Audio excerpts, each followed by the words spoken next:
How to transfer footage from the DJI Mini 3 Pro onto your phone wirelessly without the use of any cables. It's very easy, and let me show you how.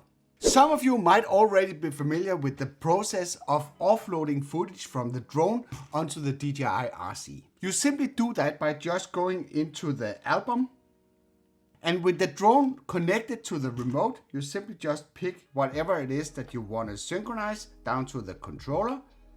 Like for instance, this very nice clip from Fredensborg Castle, and then you press the download icon in the lower right corner. And then the download process starts, and the full resolution of the clip will be stored on the DJI RC if you have mounted an external SD card in the controller.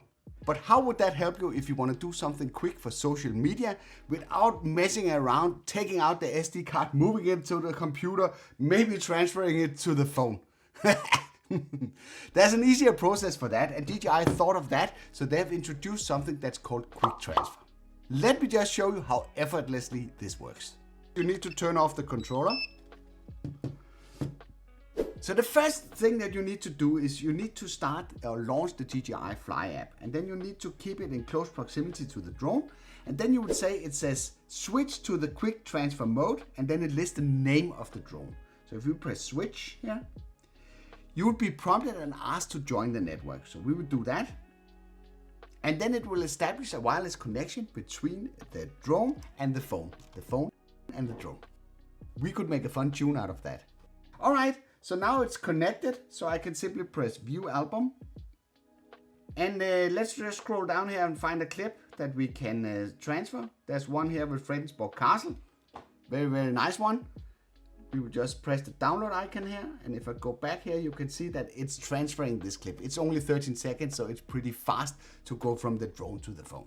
So right now I can basically disable the drone, and if we are lucky, we should be able to see that this clip is still there.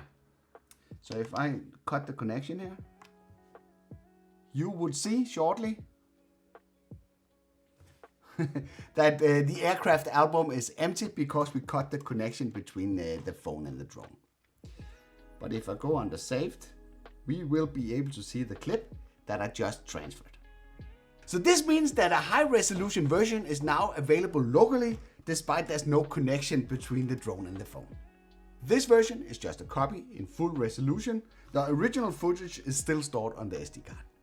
The video files or photos that you decide to transfer are also automatically available in the camera roll, at least on the iPhone that I'm using. So this way you can continue to work the footage in your preferred video editor. So this is how easy it is to transfer any media that you have stored on the drone wirelessly to the phone. By the way, do you have any other features on the Mini 3 Pro that you would like me to make videos about? Then let me know in the comments below. And I hope you liked this video. If you did, then feel free to give it a like. If you didn't like it, feel free to press the dislike button twice. Thank you for watching, and I'll be seeing you around.